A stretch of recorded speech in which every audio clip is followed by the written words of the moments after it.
아빠가 미국에 도착해서 쓴 첫 편지. 딸을 이뻐하는 아빠로부터. 우수를 맞은 그림이란다 이게.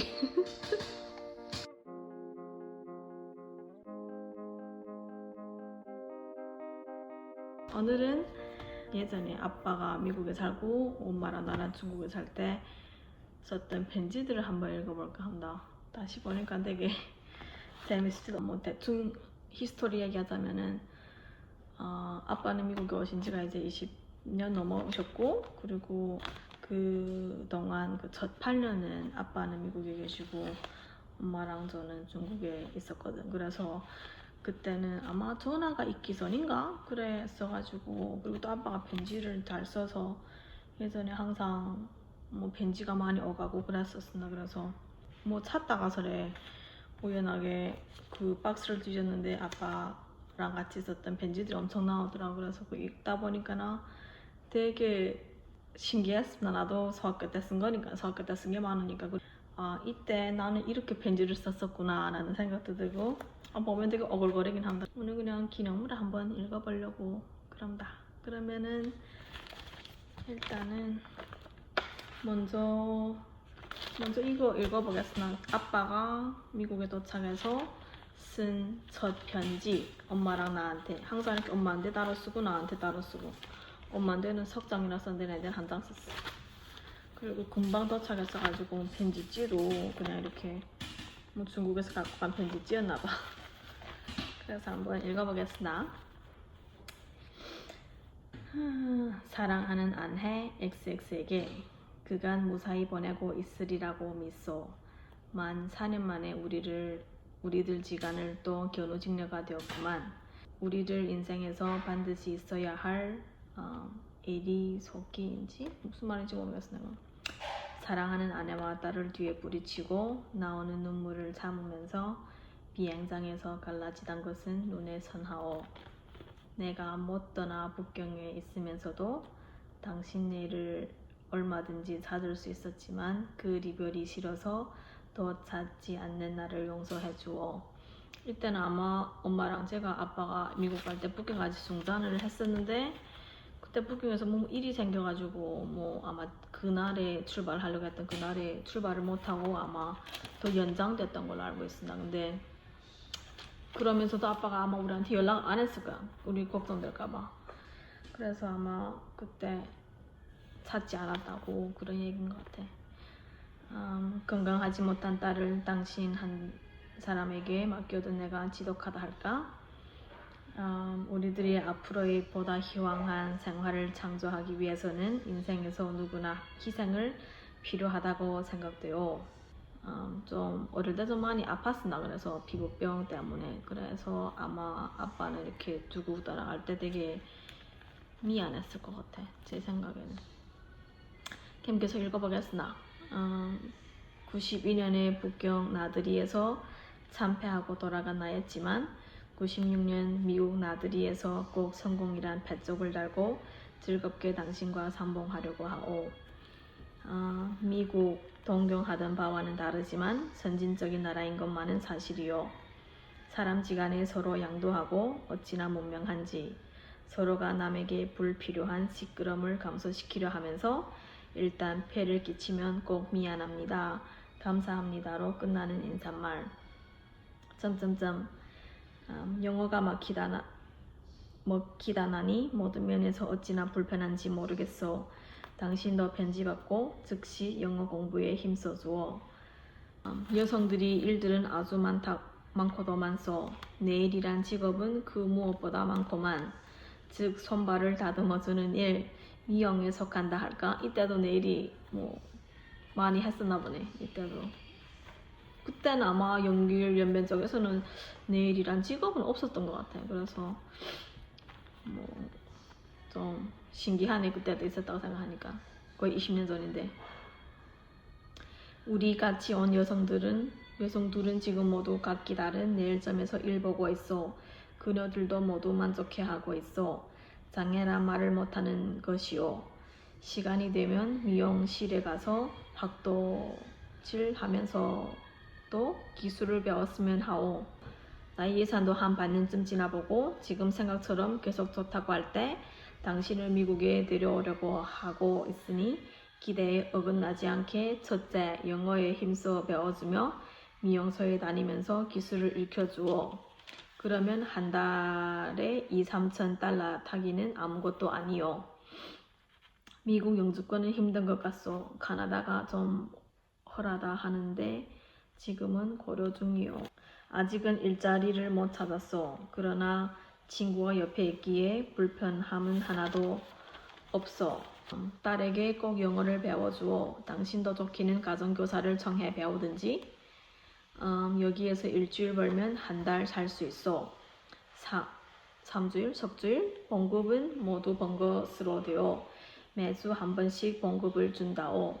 미국의 약이 좋다 하는데 딸에게 좋은 약을 얻은 후 보내주겠어.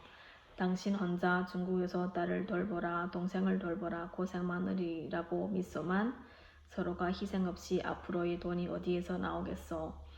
결심하고 열심히 일하여 돈을 많이 벌려고 하오.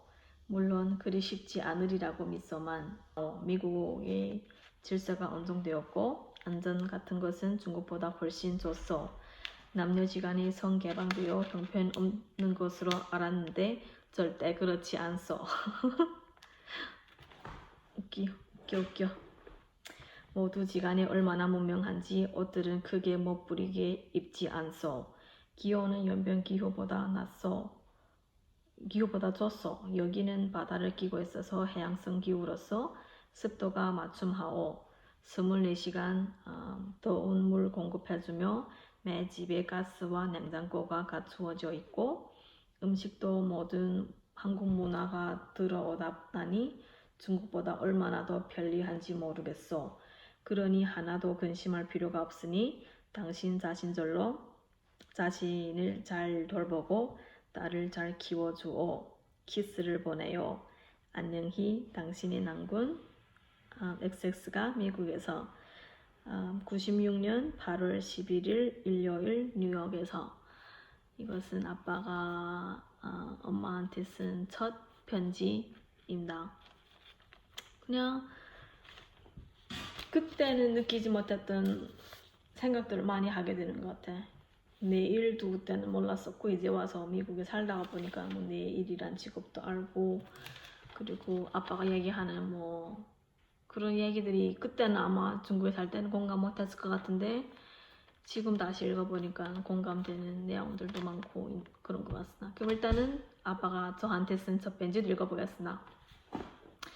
사랑하는 딸 XX에게 그간 안녕하니 여름방학을 즐겁게 잘 보내고 있으리라 믿는다.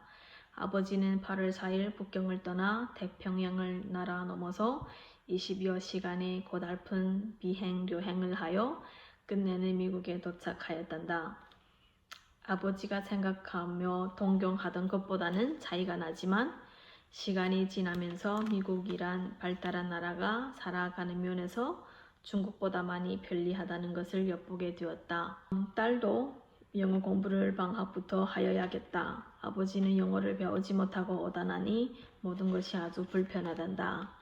여기에도 조선족 한족들도 적지 않다. 일을 찾아 하자 해도 수선 먼저 물어보는 것이 영어를 아는가가 첫 물음이다.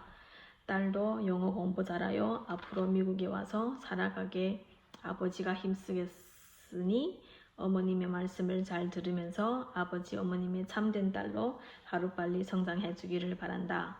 안녕히 아버지로부터 미국에서 회답을 기다린다. 96년 8월 11일 일요일. 이게 아빠가 쓴 첫 편지입니다. 그리고 아빠 제가 기억이 나는 거는 아빠는 항상 편지 쓰는 걸 좋아했던 이유도 이렇게 문장 쓰는 걸 장문 실력을 높일 수 있어서 항상 되게 많이 써라고 격려했었거든. 그래서 보면 예전에 막 제 뒤에 쓰기 하는 거랑도 막 편지에서 막 지적해주고 그리고 예전에 진짜 지금도 기억나는 거는 점점점 쓸 때 제가 한 번 4번을 썼거든. 점을 4개를 썼으나 이게 회답하면서 점은 4개 쓰는 게 아니고 3개 쓰는 거라고 점점점이라고 그렇게 막 가르쳐 주기도 했었고 아빠는 좀 이런 장문 같은 거 잘 썼거든. 원래 좀 그래서 그런 것도 아빠가 얘기해줬던 기억이 있습니다. 그리고 이제는 제가 한번 아빠가 저한테 쓴 걸 읽었으니까 이제 제가 아빠한테 썼던 편지를 한번 읽어보겠습니다. 이게 나도 본 게 되게 오글거리더라고. 이렇게 예전에 이런 게 있었나봐. 이렇게 이런 거에다가 이게 몇 년도지? 1999년도. 읽어보겠습니다. 제가 아빠한테 쓴 걸. 보고 싶은 아버지에게, 아버지 그간 몸 건강히 잘 계셨습니까? 편지가 늦어서 미안합니다. 우리는 새 반주임을 바꾸었습니다. 우리 반은 이번 운동대회에서 1등하고 춤 시합에서도 1등 하였습니다. 그리고 밧줄 당기기에서 3등을 하였습니다. 나는 시간에 선생님의 강의도 잘 듣고 매주일마다 하는 서클에 참답게 참가합니다. 나는 어제 미술 시간에 그림을 우수 맞고 얼마나 기뻤는지 모르겠습니다. 제가 그림 되게 못 그렸었거든. 끝으로 아버지께서 하시는 일이 순조롭게 되기를 기원하면서 시간상 관계로 이만 피를 놓겠습니다. 내가 아버지한테 미술 시간에 우수 맞은 그림을 보내드립니다. 안녕히 아버지를 보고 싶어하는 딸 올림. 1999년 5월 20일 9시 라고 써져있네. 제가 그림 되게 못 그렸었거든. 근데 이건 제가 그린 그림 우수를 맞은 그림이란다 이게. 이거 붓글씨로 그린 그림 같은데 이게 제가 예전에 2반이어가지고 5학년 때 한 건가 봐. 이게 뭐라고 꽃인가 봐. 이게 아마 꽃이 같더라지. 꽃이었던 것 같아. 이게 그때는 이렇게 자랑하고 싶었나 보지. 근데 지금 막 보니까 이렇게 편지 쓴 것들이 진짜 많은 추억이 되는 것 같습니다. 특히 이 날짜가 적혀져 있으니까 좋더라고. 저는 편지를 요즘 잘 쓰진 않지만 그래도 이렇게 써놓으면 엄청 좋은 추억이 되는 것 같아서 나도 이제는 좀 간간히 뭐 친구들한테나 부모님들한테 편지 쓰는 습관도 해야 되겠습니다. 첫 편지는 진짜 소중한 것 같아. 아빠가 보내온 첫 편지 같은 걸. 그럼 여기서 이렇게 또 수업 소환 시리즈 중에 하나로 오늘은 아빠랑 주고받았던 편지를 읽어보고 또 많은 생각도 하게 되는 것 같습니다.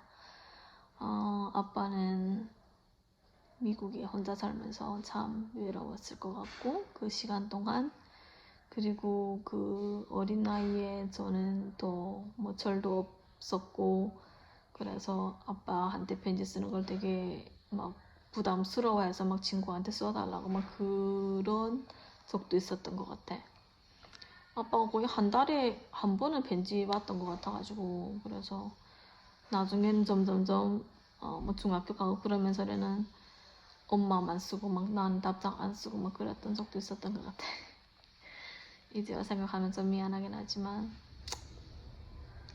아무튼 그런 힘든 시간들이 있었고 그런 오랜 기다림과 떨어짐이 있었기 때문에 지금의 우리 가족이 있는 게 아닌가 싶기도 하고 그리고 그 오랜 시간 동안 떨어져 살면서도 이 가정을 지켜준 엄마 아빠한테는 항상 너무너무 감사한 일인 것 같습니다. 보통 우리 나이 때 보면은 뭐 헤어지신 부모님들도 많고 하신데 그래도 이렇게 8년 떨어져 산다는 게 저는 좀 상상이 안 가거든. 내가 나중에 결혼을 해서 8년을 떨어져 산다고 생각을 하면은 살 수 있을까? 라는 생각이 드니까 그런 걸 보면은 엄마 아빠는 참 대단한 것 같고 그래서 항상 저는 고마운 마음이 큰 것 같습니다. 그 면에서는. 그럼 오늘은 구구절절은 여기까지 하고 이제 또 더 좋은 영상으로 찾아오겠습니다. 그럼 오늘도 좋은 하루 보내셔. 그리고 구독과 좋아요 잊지 마셔. 바이바이.